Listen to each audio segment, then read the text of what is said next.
Te voy a contar algo que quizás también te pasó a vos. Hace un tiempo leí el libro Hazte la cama de William McRaven. Decía que tenías que hacer la cama ni bien te levantabas para iniciar el día cumpliendo una tarea, y que eso te daba una pequeña sensación de orgullo y así ibas encadenando un logro tras otro durante el día. Lo leí completo en un par de días, arrancaba el día, hacía la cama, salía a comerme al mundo empoderado, hasta publiqué fotos en Instagram con el hashtag, Hacé tu cama. 10 días después, no solamente dejé de hacer la cama, sino que ya ni recordaba cuándo había cambiado las sábanas. ¿Cómo puede ser? Si yo ya tenía toda la información para cambiar mi vida y la tenía re clara. Bueno, hoy vamos a hablar de eso, de la trampa del desarrollo personal, que te hace pensar que entender es suficiente para cambiar. Bienvenidos a un nuevo episodio de Conversaciones Incómodas, el ciclo donde hablamos de esos temas que preferís evitar tanto como compartir el ascensor con un vecino. Como siempre te pido, suscríbete, dale like al video, compartilo, recomendalo y a todos tus amigos, recomendalo para hacer más grande esta comunidad. Y aunque venía pisteando como un campeón por haberme leído todos los libros de Gabriel Rolón, finalmente me di cuenta que desconozco más de lo que conozco. Así que le cedo la palabra a los que realmente saben del tema. Aleli y Julio, bienvenidos y gracias por compartir este espacio. Buenas y chantas, ¿cómo andan? Hola amigo. Buen día, ¿qué tal? ¿Cómo están? Qué compromiso a los que realmente saben. Vamos a suponer que está hablando de nosotros. Pongamos Claro, que el Primero, parámetro de hagamos. comparación soy yo, digamos, entonces. vamos a ver, vamos a creer que nosotros también leímos una parte del libro. Claro, más o menos. Claro. Qué tema súper interesante, ¿no? Cuanto si realmente, bueno, perdón que me enganché ahí de entrada. Gente, buen día, ¿qué tal? ¿Cómo están? Gracias siempre por escucharnos, por compartir este espacio junto a nosotros. Y nada, qué tema súper interesante, como decía, que nos invita a la reflexión. Y qué interesante es ponernos en un estado de reflexión cuando estamos en esta situación para no terminar en una frustración allí anclado en otros lugares, cuando realmente estamos en toda la intención de poder avanzar, crecer, ¿cierto? Y creo que no solo es importante, sino que aparte es necesario. Estamos demasiado acostumbrados en la era en la que vivimos, donde todo es ya, donde todo es ahora, y que todas las respuestas están servidas en bandeja de plata, decir, che, yo sé todo, pero nada cambia o no logro los resultados que quiero. Y, eh, y creo que ahí es donde uno tiene que empezar a mirar desde qué lugar está mirando la vida, desde qué lugar se está posicionando, para qué lo está haciendo desde ese espacio. Un tema más que interesante, así que vamos a ello. Cómo Eh, poder mirarlos de distintos, perdón, ¿no? Cómo poder mirarlos desde distintos lugares, ¿cierto? Cuando hablo esto, por ejemplo, mientras vos decías esto, me quedaba pensando, digo, en constelaciones pasa mucho que la gente dice, yo ya constelé, ya resolví, y no, cuando constelás, en este caso, tenés la información, pero eso no significa que hayas resuelto. Vos sabés que a mí me pasa también, yo tengo otra muletilla por parte de alguno de mis consultantes que es muy interesante, que es, em, no me mostró, fui a constelaciones o no estamos hablando del tema que yo necesito. Y cuando uno empieza desde afuera como constelador o como coach, uno lo ve y va a decir, no, no, sí te está mostrando, lo que no te está mostrando es lo que vos querés ver, que son 5 pesos aparte.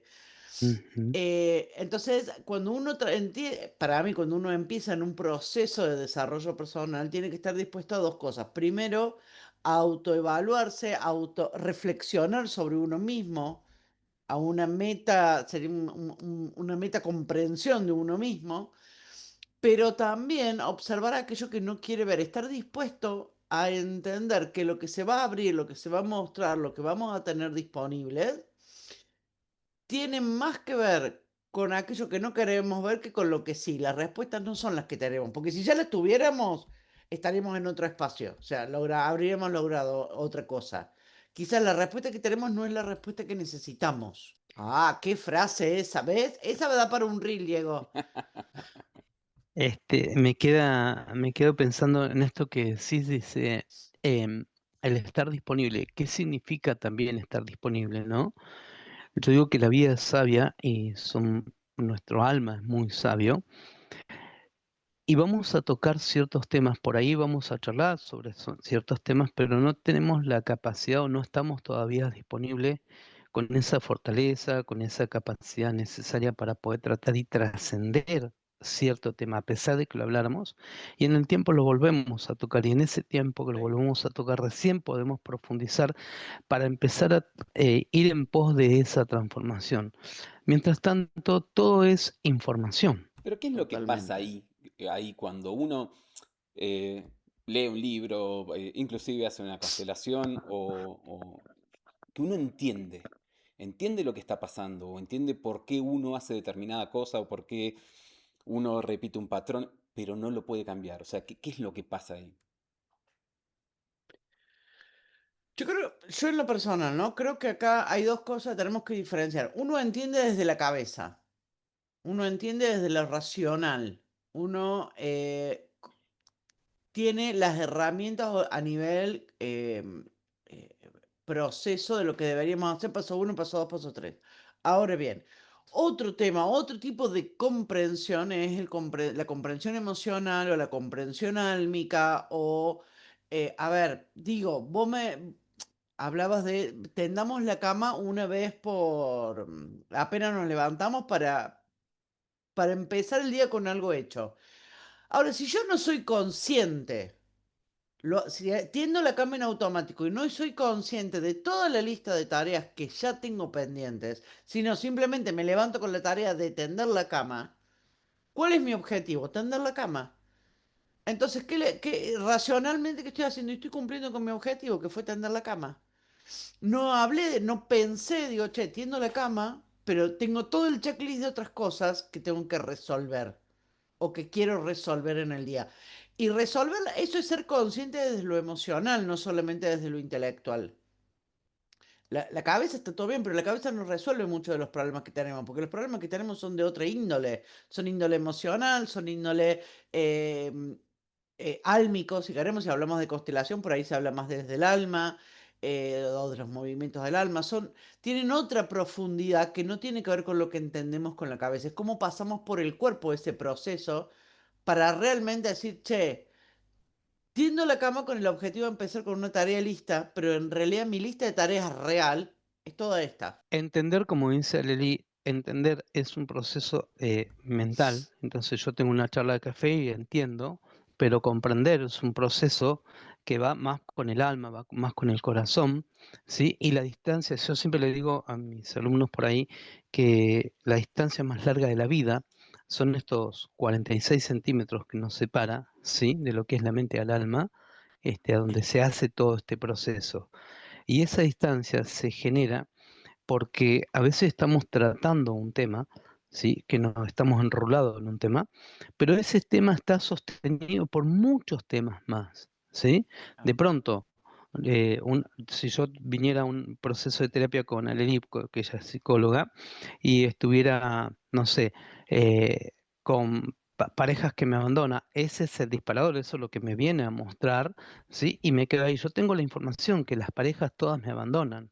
Lo que no puedo llegar a descubrir a dónde se genera este abandono, ¿sí? Y para empezar, para llegar a esa raíz que es donde se empieza a resolver las cosas, yo tengo que empezar a admitir que en alguna etapa de mi vida, probablemente en mi infancia, yo sentí que mis padres me abandonaban. Bueno, pero eso es mucho más doloroso. Entonces ahí es donde uno dice, ¿cuándo llego a ese punto? Vas a llegar cuando estás disponible con la fortaleza necesaria, y ahí está la sabiduría del alma, que no se llega cuando uno quiere. Por eso siempre en los procesos terapéuticos la invitamos a la gente que no se juzgue, que lo más importante no es la meta, que lo más importante es el proceso, porque en el proceso está el individuo y ahí a donde hay que escucharlo, a ver qué pasa.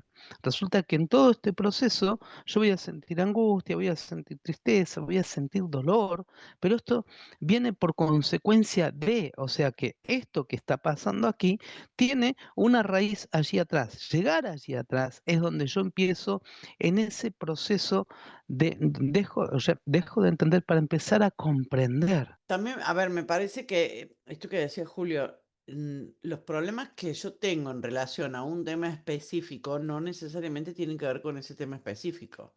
en psicología se habla de cuando uno se estudia psicología, te dicen, tenemos el motivo manifiesto y el motivo implícito.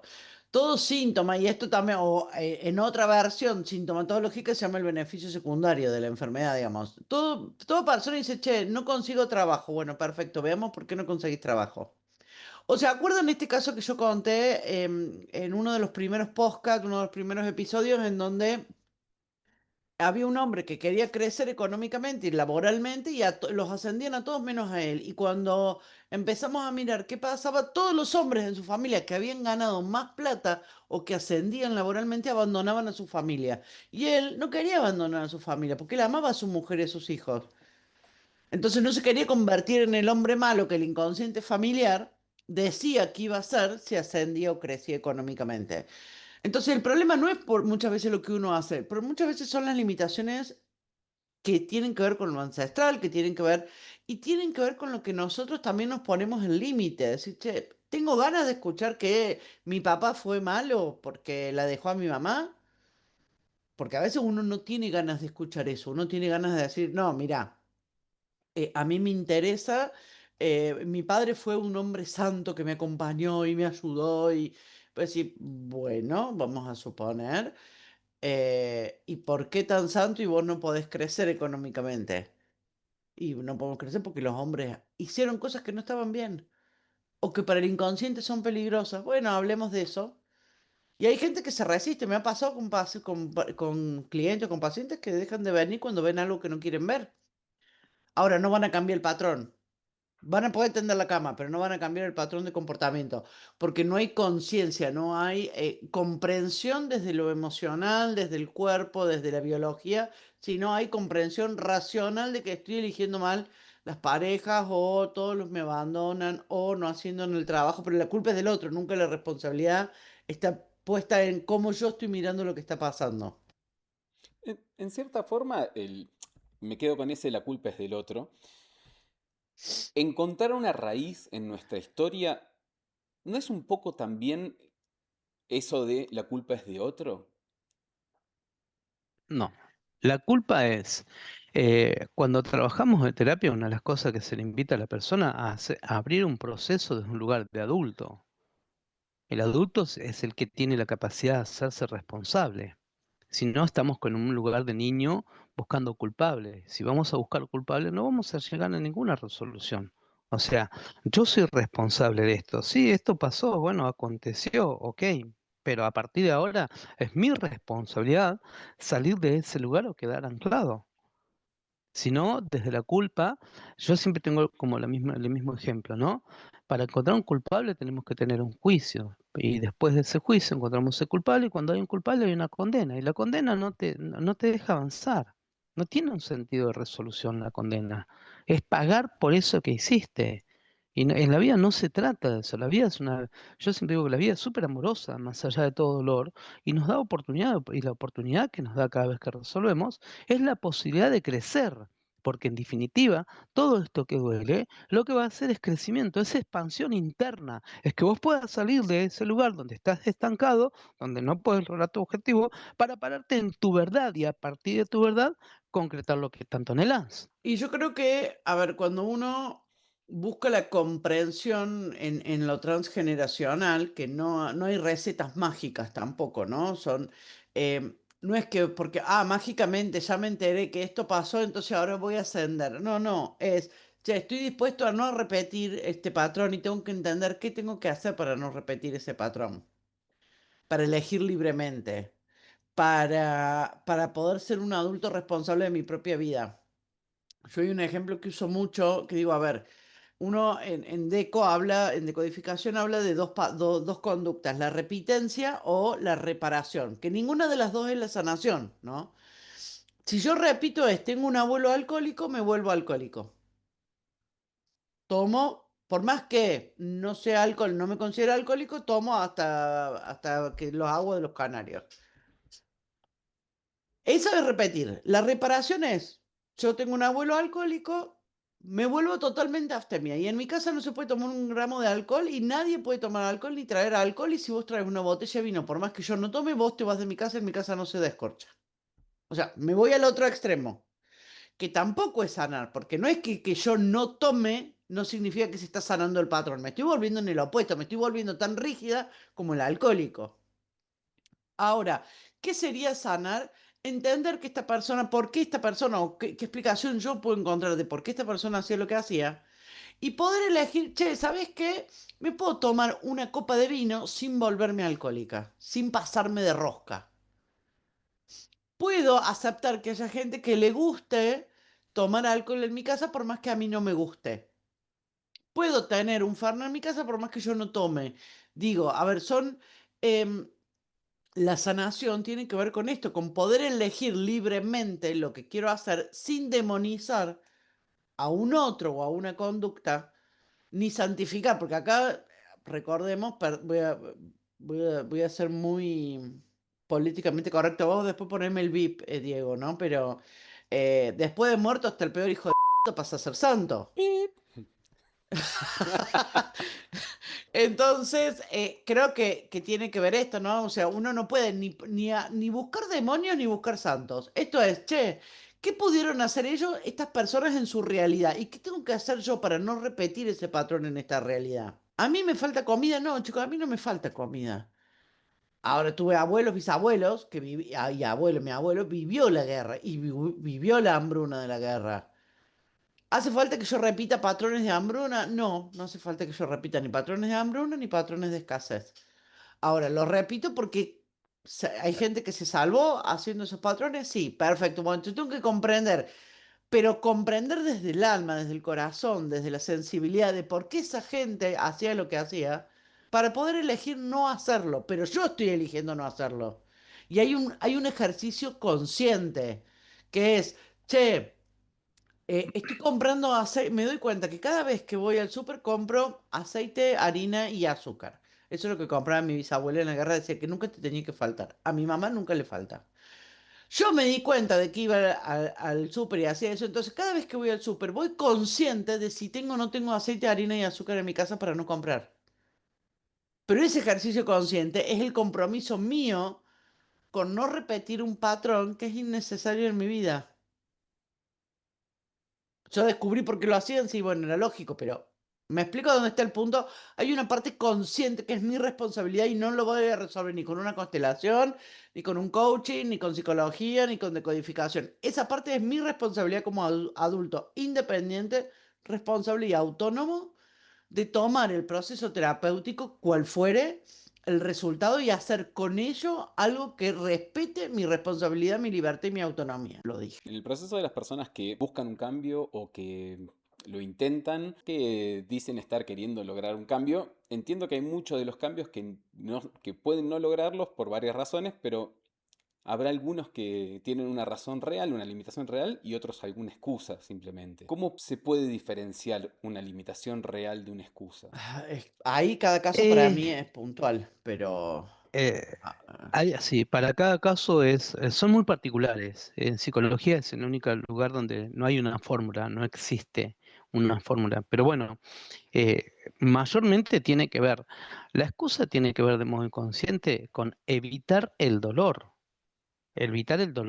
de enterarme de ciertas cosas. Y después, bueno, uno también, en tanto y en cuanto la persona siga en el proceso, por ahí no puede avanzar en cierta área, pero avanza en otras áreas, ¿sí?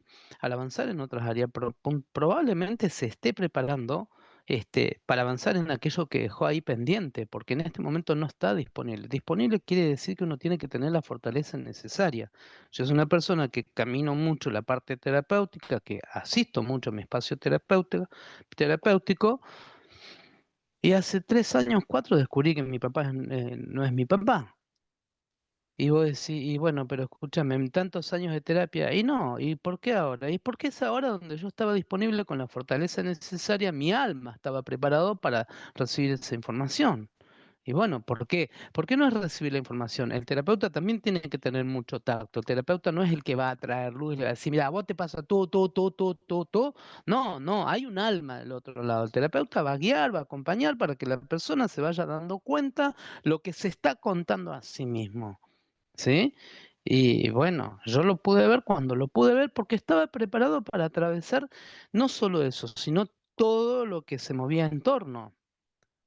Y Y entender, pero a ver, de eso se trata. Sí, cuando uno toma conciencia de cosas tan importantes, por ejemplo, yo empecé a decodificar, me acuerdo, esto fue patente, yo empiezo a decodificar por un síntoma biológico.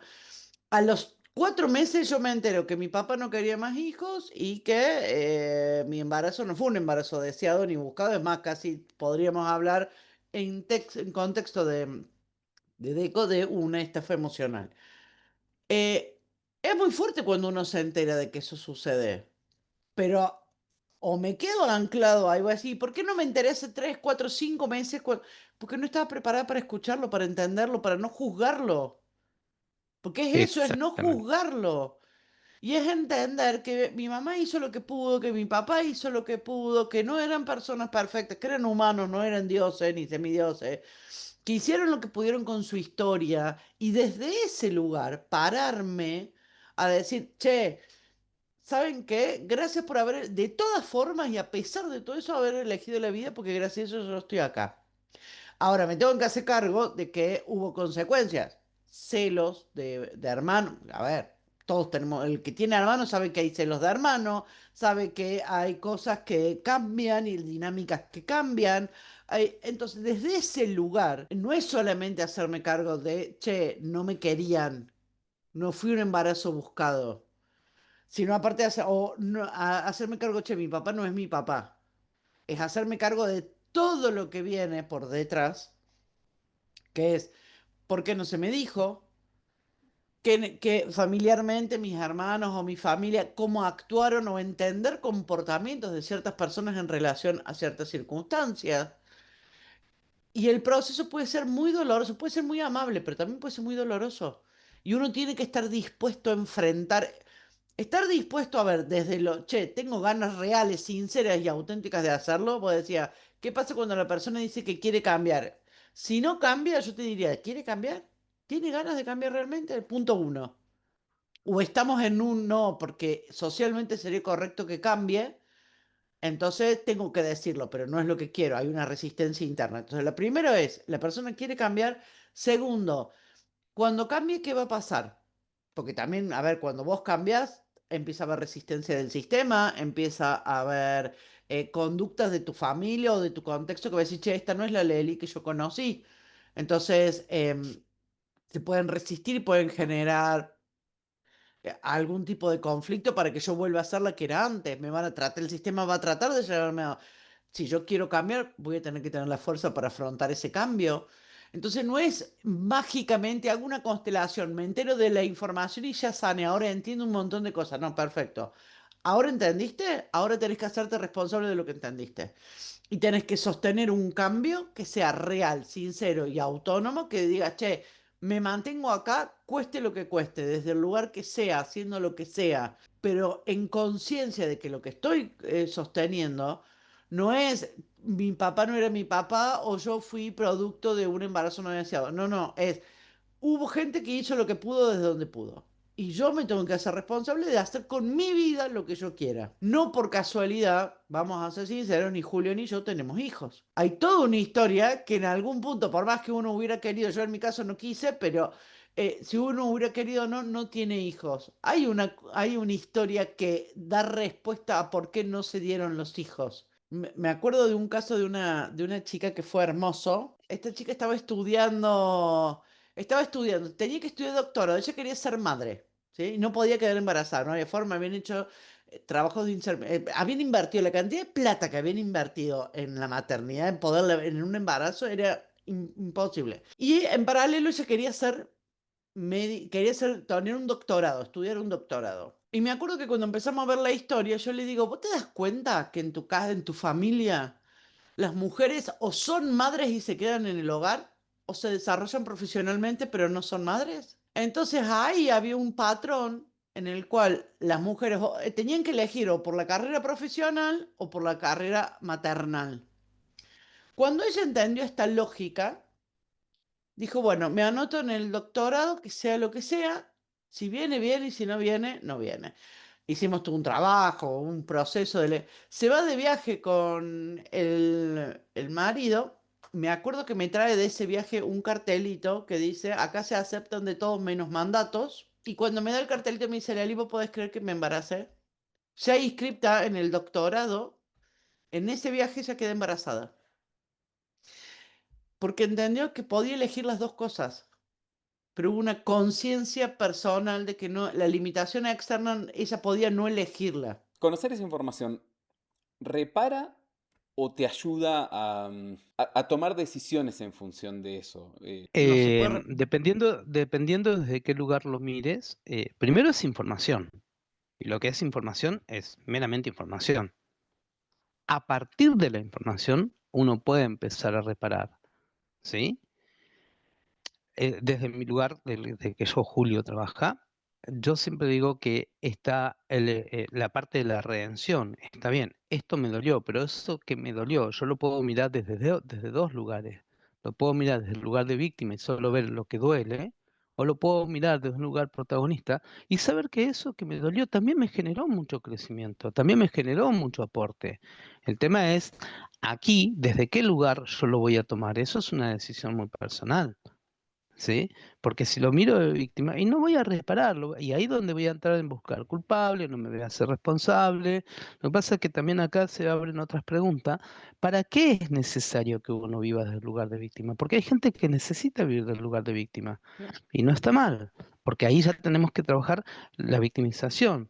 Y resulta que desde el único lugar que lograron que lo vean es desde la victimización. Entonces trabajamos eso, y ahí te vas dando cuenta cómo a veces una actitud está sostenida por otra parte de la historia que también genera dolor, pero eh, tiene un proceso de reparación, porque uno va modificando desde mi lugar, ¿eh? Me parece que hay una cuestión que tiene que ver con que los sistemas muchas veces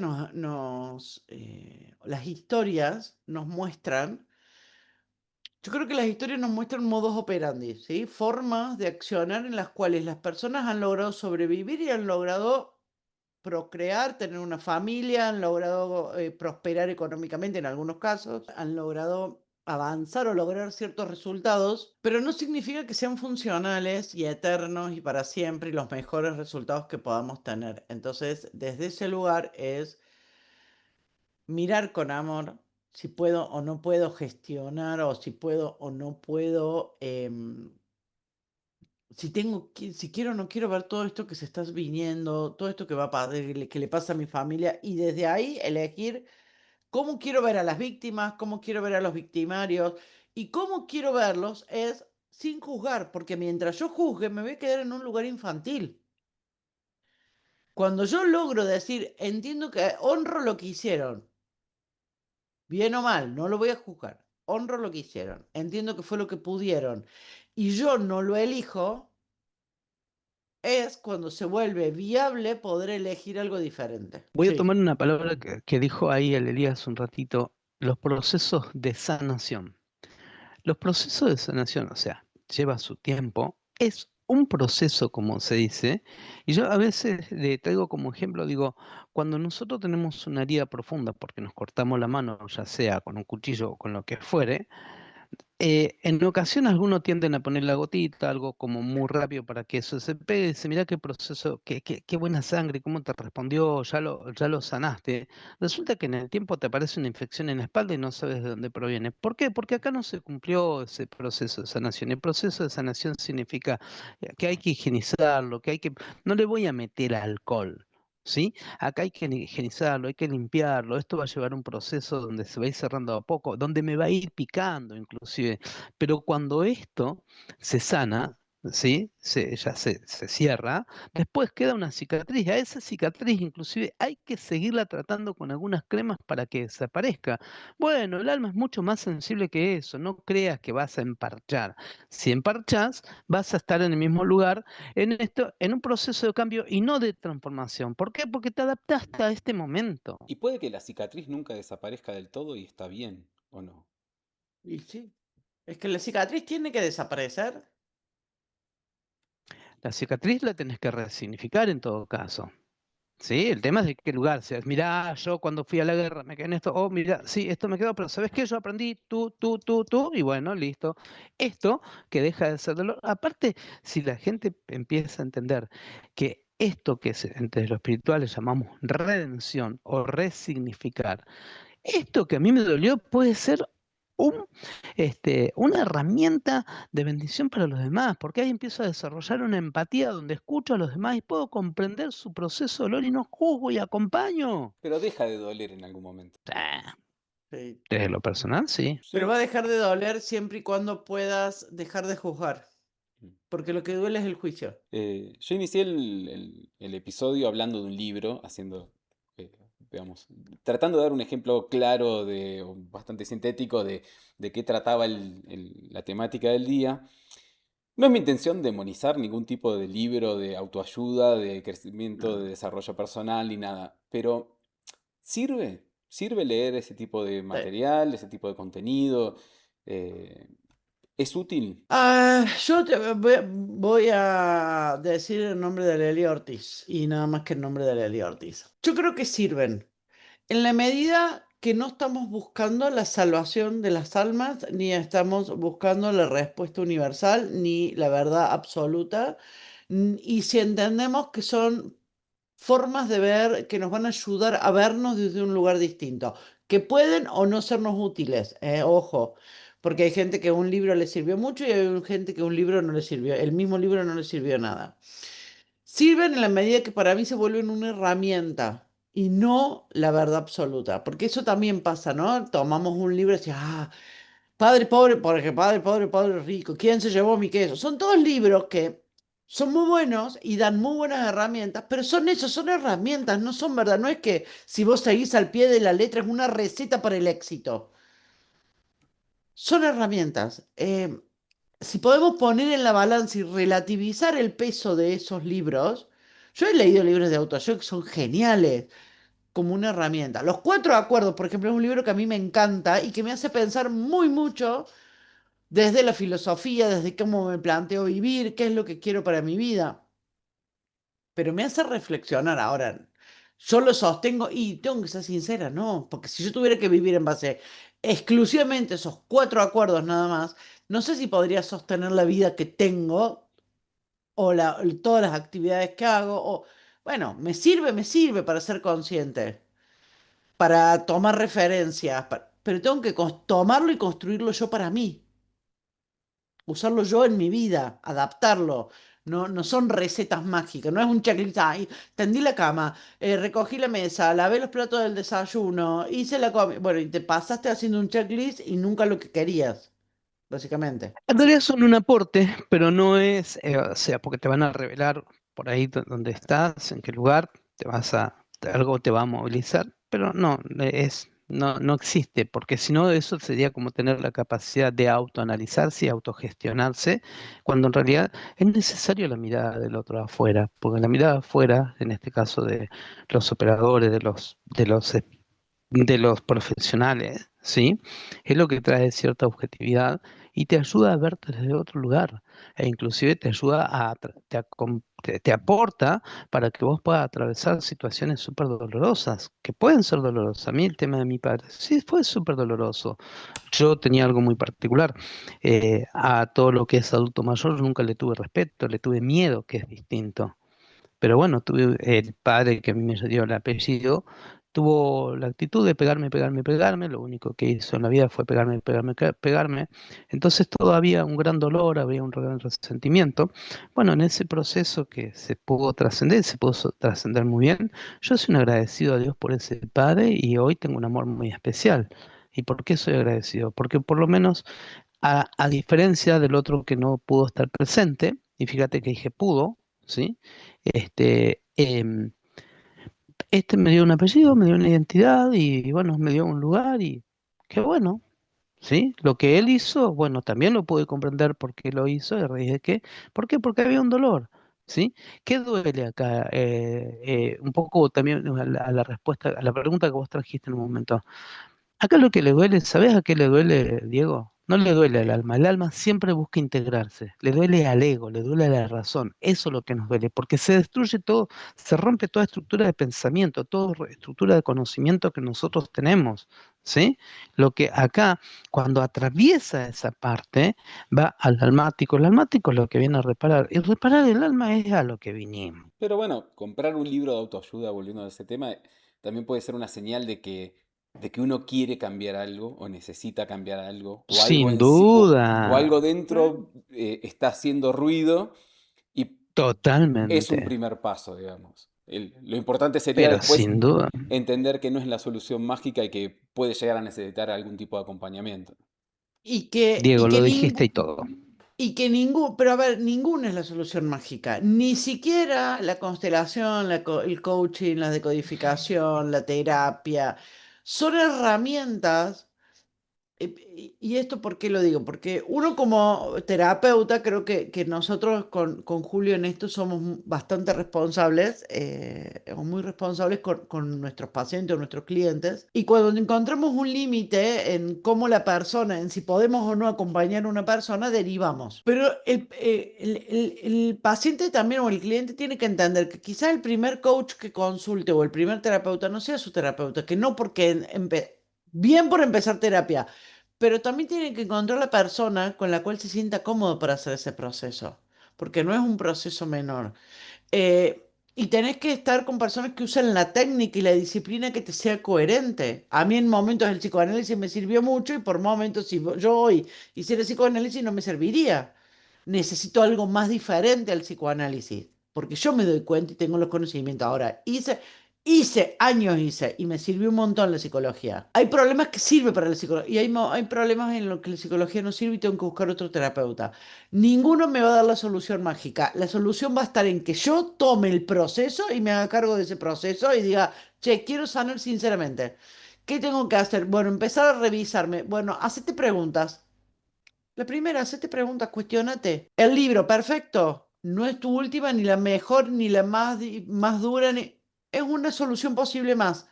¿Qué otra solución tenemos? Si no te sirve, no te quedes. No, no, yo estoy roto porque no me sirvió el libro. No, el libro le sirve a algunos, no le sirve a todos. La terapia le sirve a algunos, no le sirve a todos. El coaching le sirve a algunos, no le sirve a todos. Busca la solución que te sirva y construí la solución que te sirva. Eso para mí es clave. Tomando esto que dijo Aleli, tomando lo que dijo Diego, me parece que está bueno como darle un cierre y decirle a la gente que no se asuste cuando se queda anclado, sino que al contrario, que esté atento y bueno, y que empiece a reformular las preguntas.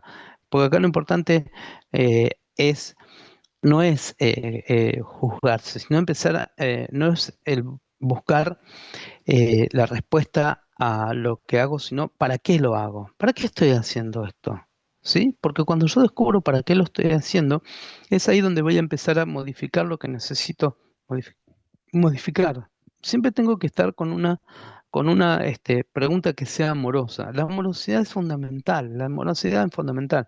Eh, eh, Aplicamos mucha amorosidad a quien conocemos, nos cautiva, nos seduce y ahí invertimos todo el amor. Bueno, empecemos a conocernos a nosotros mismos e invertir esa amorosidad para con nosotros, a ser un poquito más flexible, comprensible, no tan demandante, no tan exigente y entender que todo lo que hemos hecho lo hicimos con una razón y un motivo y un porqué y un para qué, y que fue lo que nos trajo hasta aquí y que a partir de ahora esto hay que modificarlo y estamos en esta animosidad, en esta motivación, entonces decimos, ¿para qué es bueno que yo haga esto? Y cuando encuentro esa respuesta la voy a empezar a modificar. Con esta conclusión me Vamos. parece que es suficiente como para terminar el episodio. Si sentís que necesitas algún tipo de acompañamiento, siempre hay algún tipo de práctica, algún profesional o alguien a quien puedas recurrir. Como siempre te digo, el mejor momento para encarar la vida que deseas fue capaz que a los 17, 18 años. El segundo mejor momento es ahora. Yo dejé de hacer la cama porque encontré un estudio de la Universidad de Massachusetts que decía que dejarla abierta y oreándose favorecía a que no juntara ácaros las sábanas. Así que ahí tengo mi mejor excusa para dejar de hacer la cama todos los días en tu cara, McRaven. Muchas gracias por llegar hasta acá. Muchas gracias, Aleli. Muchas gracias, No, Julio. muchas gracias, nos vemos la Muchas semana gracias, que viene. chicos. Nos vemos. Bendiciones.